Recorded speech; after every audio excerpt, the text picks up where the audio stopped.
Yes, huitième round, septième plaie, celle de la grêle. Et cette septième plaie s'attaque directement aux dieux de l'air. Les dieux de l'air sont précipités comme l'éclair, c'est ce que nous allons voir aujourd'hui. Et il y en a quatre qu'on va regarder, c'est Tefnut, Shu, Horus et Seth. On lit le texte, Exode chapitre 9, verset 22 jusqu'au verset 25. C'est vraiment...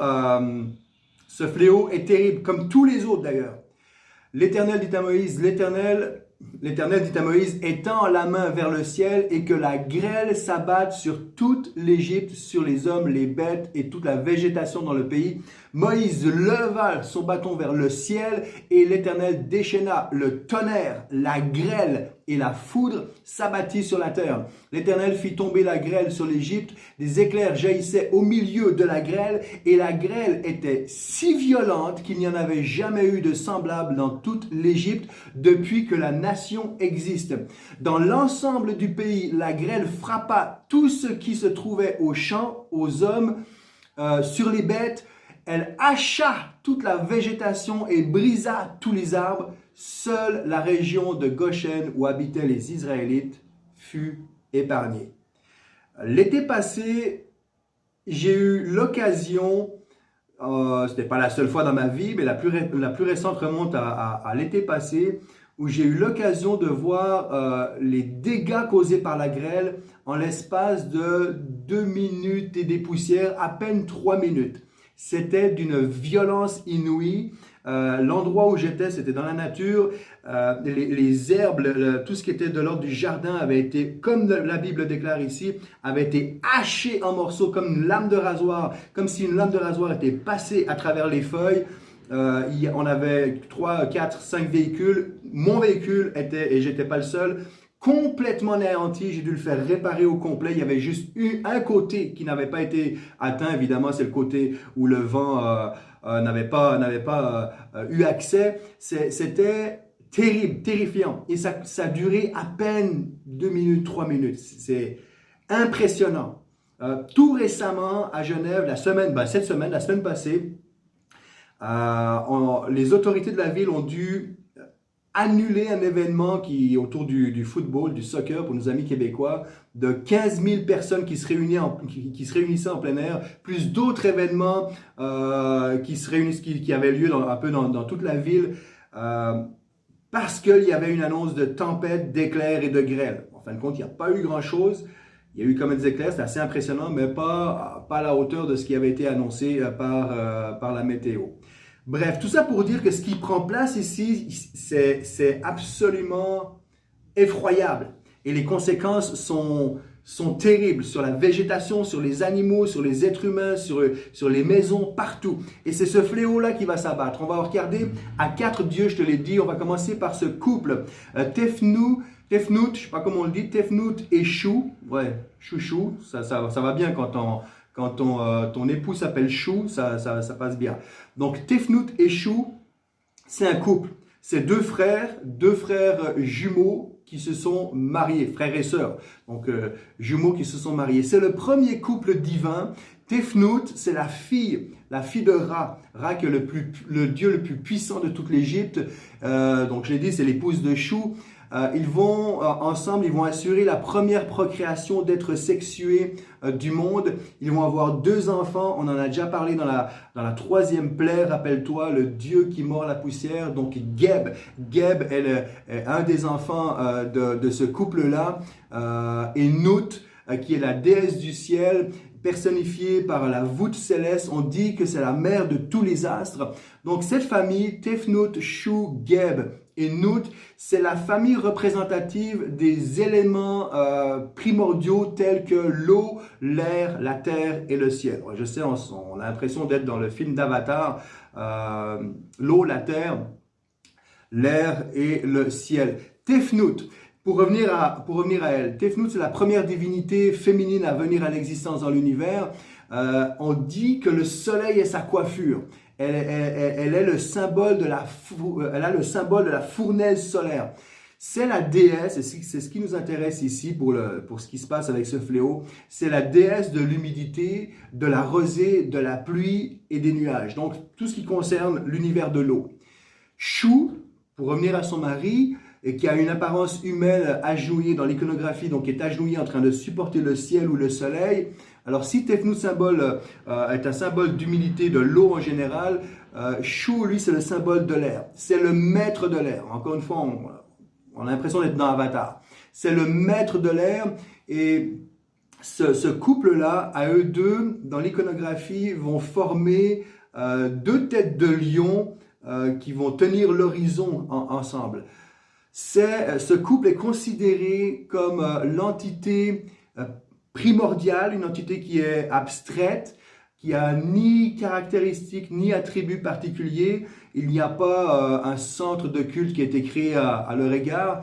Pourtant, ce couple de jumeaux sont surnommés les porteurs du ciel. Les porteurs du ciel. Ils sont les ancêtres du panthéon égyptien. Donc Tefnut et Chou, c'est quand même pas rien. Ensuite, on a le dieu Horus, un dieu à tête de faucon. On a certainement tous, une fois ou l'autre, entendu parler de, et même vu peut-être sur des pendentifs ou un tatouage, le fameux œil d'Horus, l'œil d'Horus qui symbolise à l'image du faucon cette force physique, intellectuelle et spirituelle. Horus est le fils d'Isis et d'Osiris. C'est le troisième membre de la Trinité égyptienne. C'est une divinité cosmique, donc qui a un rôle à jouer dans l'univers, dans l'ordre. C'est un être qu'on nous dit être fabuleux. On nous dit que Horus, le soleil et la lune sont les yeux d'Horus. Encore, il y a du level en termes de divinité. Donc c'est aussi ce dieu du ciel et de la royauté égyptienne, donc il a un rôle à jouer aussi au niveau de tout ce qui se passe dans les airs. Et enfin, Seth, on en a déjà parlé, rappelle-toi, c'est l'assassin de son propre frère Osiris. Seth, c'est le dieu de la guerre. C'est le dieu de la guerre, c'est le dieu de la confusion, c'est le dieu du désordre. Il incarne cette force déchaînée de la nature que personne ne peut maîtriser. Il incarne beaucoup plus cette force déchaînée qu'une entité méchante. Mais c'est le maître du chaos, c'est le maître de l'orage, de la foudre, du tonnerre. C'est le dieu des tempêtes et c'est le protecteur des récoltes. Alors là, on est en droit de se poser la question, pourquoi aucune de ces divinités n'ont pu stopper cette averse de grêle? Comment ça se fait? Parce que Dieu dit clairement, je vais envoyer, je relis le texte rapidement, il va y avoir du tonnerre, de la grêle, de la foudre, ça va être violent, la végétation va être complètement hachée, c'est ce qui va prendre place. Pourquoi est-ce que tous ces dieux-là réunis ensemble n'ont pas réussi à stopper cette averse? Alors on pourrait dire oui, peut-être que justement l'auteur de ce cataclysme, de ce fléau-là, c'est justement ces dieux en question. Seth dans sa colère et le maître de l'air, la déesse des eaux qui s'allient ensemble pour faire tomber la grêle sur l'Égypte. Ok, mais là où le bas blesse, c'est que Dieu avait annoncé à l'avance ce qui allait se passer. C'est comme si aujourd'hui il fait super beau et puis que Moïse arrive, quelqu'un arrive et vous dit de la part de Dieu, voilà, là il fait beau, mais demain, voici ce qui va se passer. Il va y avoir des éclairs, du tonnerre, de la foudre, de la grêle et toutes vos végétations vont être anéanties, déchirées, les animaux inclus, tout le monde. Donc ça a été annoncé. Ça a été clairement annoncé. Donc on sait très bien que ce ne sont pas ces divinités qui ont intervenu. Non seulement elles n'ont pas intervenu, elles ont été dans l'incapacité totale d'intervenir pour changer quelque chose, pour ramener l'ordre dans cet univers. Dieu est en train de dire ici, vos dieux n'existent pas. C'est de la mythologie, c'est un mythe, c'est une fable. Alors, je l'ai dit au tout début de ces rounds que nous sommes en train de gravir dans l'échelle de la pyramide, qu'il existe des forces spirituelles réelles. Et ces forces spirituelles réelles, aussi vraies qu'elles existent, Dieu les domine. Mais Dieu est en train de dire, vous êtes en train de placer, il est en train de dire aux Égyptiens, vous êtes en train de placer votre confiance, votre foi, votre avenir, votre sécurité dans un mythe, dans une fable, dans ce qui est le fruit de votre imagination. Et moi, je suis en train de vous montrer que je suis le Dieu du ciel, de la terre, des airs, etc. C'est ce que Dieu est en train de dire. On arrive tranquillement à la fin. D'ailleurs, parenthèse, j'espère pouvoir terminer d'ici les prochains jours les 4 prochains rounds qui nous restent. Je ne suis pas certain parce que durant le mois de juillet, je ne serai pas en mesure de pouvoir poursuivre ces capsules-là. Mais j'espère pouvoir terminer. Mais quoi qu'il en soit, j'espère que ce n'est pas trop redondant. Pour toi qui écoutes un peu toutes ces plaies en détail, comment ça se passe, mais réalise qu'est-ce qui se passe ici. Depuis le début jusqu'à présent de ces plaies, il y a quelque chose de logique, il y a quelque chose de structuré. Remarque que les plaies, ces fléaux ont commencé, sont passés de l'eau à la terre ferme, des animaux aux êtres humains. Et là, on arrive à des êtres humains aux cieux et nous arrivons presque au sommet de la pyramide. Il nous reste 4 étages pour arriver au sommet et déclarer chaos, victoire, défaite totale et chaos victoire par chaos, je vais y arriver, victoire par chaos absolu de la part du Dieu de Moïse sur les dieux de l'Égypte. Il nous reste 4 étages, le fléau des sauterelles, celui des ténèbres sur la terre, la mort des premiers-nés et le dernier étage, tu as peut-être une idée, mais je te garde ça pour la fin. Ici, dans cette 7e plaie, on assiste à la chute des dieux de l'air.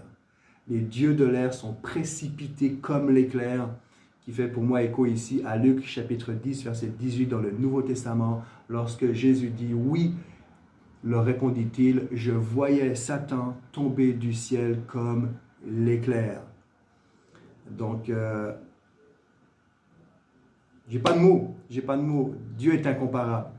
Le Dieu de la Bible, le Dieu des chrétiens est unique, incomparable, incontestablement puissant, tout-puissant. Voilà. Donc, les dieux de l'air sont précipités comme l'éclair. Et je prie que toute opposition dans ta vie, toute opposition mentale, émotionnelle, spirituelle, circonstancielle, tout ce qui t'empêche d'aller adorer le Seigneur, tout ce qui t'empêche de rentrer dans la destinée, dans les plans que Dieu a pour toi, je prie que toutes ces oppositions, quelles qu'elles soient, puissent être précipitées comme l'éclair, à l'image de ce que Dieu a accompli avec cette 7e plaie sur toute l'Égypte. Je te souhaite une bonne journée, bonne suite. À très bientôt, j'espère. Ciao, ciao.